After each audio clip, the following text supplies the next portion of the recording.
بيبتدي الفيلم بإيد بشرية بتحقن مادة معينة في صفار بيضة، وبعد شوية وقت البيضة بتنقسم وبتنتج بيضة متطابقة. في نفس الوقت على ممشى المشاهير في هوليوود بيتم الكشف عن نجمة جديدة فازت بالأوسكار، إليزابيث سبارك. مع مرور الوقت اسم سبارك بدأ يتلاشى وما عادش بيلمع زي زمان، لأنها دلوقتي بتقدم برنامج تمارين رياضية في التلفزيون. رغم إن سنها كبير لكنها هي لسه محافظة على رشاقتها وشكلها الحلو. وفي يوم من الأيام إليزابيث دخلت الحمام ولقت إن حمام السيدات عطلان، فاضطرت تدخل حمام الرجالة. ومن جوه الكابينة سمعت صوت منتج العرض هيرفي اللي كان بيقول إن إليزابيث خلاص كبرت والعرض محتاج لواحدة صغيرة وجذابة، وإنه حان الوقت إنها تعتزل بعد كل اللي حققته من شهرة وجوائز. الكلام ده ضايق إليزابيث جدا وراحت تقابل المنتج على الغدا، وهو بكل استهتار ضحك وقال إن وقت اعتزالها جه. بعد الغدا خرجت مع صاحبتها وكانت متضايقة، شافت دبانة في الكاس بتاعها وحست بالعجز. وهي ماشية في طريقها للبيت لقت عمال بيشيلوا لوحة إعلانات وتعرضت لحادثة. ولما دخلت المستشفى الدكتورة عرفتها ومدحت فيها، لكنها انفجرت في البكاء لأن شهرتها بقت في الماضي. الممرض الشاب اللي كان بيفحصها فجأة قال لها إنها مثالية لتجربة معينة، وكانت في علامة غريبة على إيده.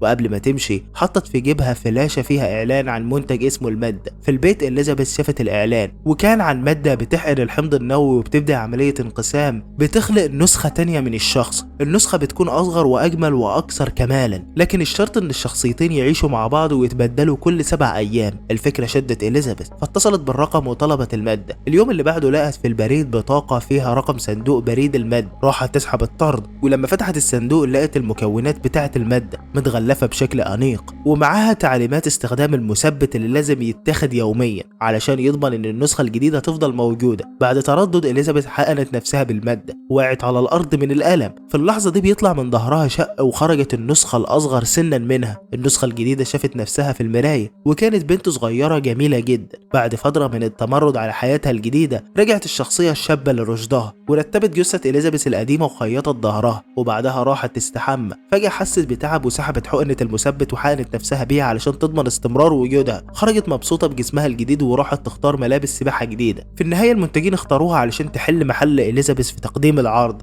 الاسم الجديد للنسخة الشابة، وقالت إنها هتغيب كل 7 أيام علشان تهتم بوالدتها المريضة. المنتج هيرفي وافق فورا لأنه كان واثق إن الجمهور هيحبها. بدأت تستمتع بالشهرة اللي كانت بتخص النسخة الأصلية. لكن الأسبوع مر وجاء وقت التبديل. ركبت أنابيب خاصة في دراعها علشان المادة تقدر تدخل جسمها، وبسرعة رجعت إليزابيث. أما دخلت في غيبوبة. إليزابيث نظفت نفسها وراحت لاستوديو التلفزيون، وهيرفي قدم لها هدية من الطاقة. وفي البيت إليزابيث بدأت تتعلم على الأيام اللي بتكون فيها على طبيعتها واللي بتكون فيها فقد الوعي. كانت بتقضي كل وقتها في البيت. بعد أسبوع استلمت رسالة فيها دفعة جديدة من المواد، وصلت لصندوق البريد بتاعها وبدأت تستمتع بحياتها الجديدة. بطلة في الإعلانات وبتزداد شعبيتها. لكن في يوم من الأيام بدأت تفكر في جسم إليزابيث وقررت تجهز غرفة سرية في الحمام. ولما خلصت تجهيز جارها خبط على الباب ويشتكي من صوت الأدوات. لكن لما فتحت الباب الراجل انبهر بيها وعرض مساعدتها، لكن هي قفلت الباب وخبت جثة إليزابيث في الغرفة السرية.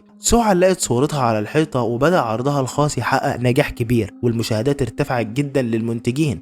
فرحت وبدأت تكون صداقات جديدة وتحضر حفلات. وفي ليلة من الليالي جابت شاب معاها البيت، لكن فجأة حست بتعب وافتكرت ان جه وقت التبديل. جريت للغرفة السرية وعملت تثبيت إضافي. قضت ليلة مع الشاب لكن اتأخرت في التبديل مع إليزابيث. لما إليزابيث صحيت لقت الصالة مقلوبة وإيدها ملتوية بسبب النقرس. إليزابيث حاولت تلم نفسها واتصلت بمزود المادة علشان توقف اللي بيحصل، لكن قالوا لها ان التغيرات دي لا رجع فيها وبيفكروها انهم شخص واحد. إليزابيث رتبت الشقة وشافت تسجيل برنامج الجديد على التلفزيون، وكانت مجبورة تعترف ان جميلة جدا. سمعت الجار بيطلب من يخرجوا مع بعض لكنها ما ردتش، واستلمت دفعة جديدة من المادة وهي خارجة. راحت لمطعم وبدأ راجل عجوز يتكلم معاها وبيحكي عن معاناته مع فكرة الانتظار للعودة لجسده. وهي في المطعم إليزابيث شافت بطاقة متطابقة لبطاقات الخاصة بالمادة، وبيطلع لنفس الراجل العجوز ده هو الممرض الشاب اللي قابلته قبل كده لما كانت في المستشفى، بس بنسخته الكبيرة. الراجل العجوز كان عارف ان كل مرة بيبقى اصعب ان الواحد يفتكر انه يستحق العيشة. إليزابيث رجعت البيت واتصدمت بصديق اللي طبعا ما يعرفهاش، الموقف فكرها بصديقها فريد، فاتصلت بيه واتفقوا يتقابلوا في المطعم. اليزابيث لبست وحطت مكياج وخبت ايدها تحت القفازات، لكنها فجأة شافت لوحة إعلانية لسو وانعكاس صورتها أحبطها على طول. شالت المكياج وبدأت تبكي، قطعت فستانها وقررت تفضل في البيت متجاهلة مكالمات فريد اللي كانت مستمرة. بقت تاكل كتير علشان تتغلب على التوتر وانعدام الأمان. لما سو رجعت تاني راحت لموقع التصوير وبدأت العرض، لكن أثناء التمرين فجأة حست بحاجة تحت جلدها. وقفت التصوير فورا والمصور كان حيران مش فاهم اللي بيحصل. سو جريت للحمام ولما بصت لقت كتلة في جسمها وطلع إنها رجل دجاجة. عرفت إن إليزابيث كانت بتعيش في البيت بس تاكل. سو اتعصبت جدا واشتكت لمشغل المادة، لكن كل اللي سمعته إن الأسبوع اللي فات خلص في يوم واحد. سو استعدت. وقتها هيرفي عرفها إنها هتكون المضيفة الجديدة على عرضهم في راس السنة، ودي كانت قمة مسيرتها المهنية. سو كانت في قمة سعادتها، لكنها بدأت تاخد المادة أكتر وأكتر، وده تسبب في شيخوخة جسد إليزابيث بسرعة. لما إليزابيث صحيت مرة تانية لقت نفسها عجوزة جدا، وشعرها بقى رمادي تقريبا كله، وركابها كانت تعبانة. حاولت تتصل بمشغل المادة واقترحوا إنهاء التجربة، لكن مفيش طريقة إنها ترجع لحالتها الأصلية. حاولت تقنع نفسها توقف التجربة، لكن ما عرفتش تتخلى عن نسختها التانية الجميلة من نفسها حتى لو كانت ركابها مش شغالة كويس. افتكرت هدية هيرفي اللي طلعت كتاب طبخ وقررت تتعلم وصفات جديدة. في الوقت ده سو استمرت في السيطرة على شاشة التلفزيون. في يوم من الأيام سمعت إليزابيث سو بتضحك وهي بتسخر من نجم عجوز، وده خلاها تاكل أكتر وتغضب جدا. قررت إنها تنهي التجربة في نفس اليوم. ولما جاء وقت التبديل سو رجعت لقت الغرفة مليانة بقايا أكل وإزازات فاضية. سو قررت تستغل ضعف جسم إليزابيث وتخزن المثبتات لمدة 3 شهور، لكن قبل يوم من بث المباشر للعرض المثبت خلص. سو طلبت منه أكتر، لكن قالوا لها إن إليزابيث هي اللي مسموح لها تطلب بس، وإنهم لازم يعملوا تبديل لتجديد الإمدادات ومفيش حل تاني. سو صحية بالعافية وبدأت التبديل، وصديقها سمع أصوات غريبة جاية من الحمام، لكن هي ما فتحتش الباب. جوه الحمام دلوقتي في ست ملهاش شعر مشوهة بظهر منحني. أخيرا صرخت على صاحب سو هرب.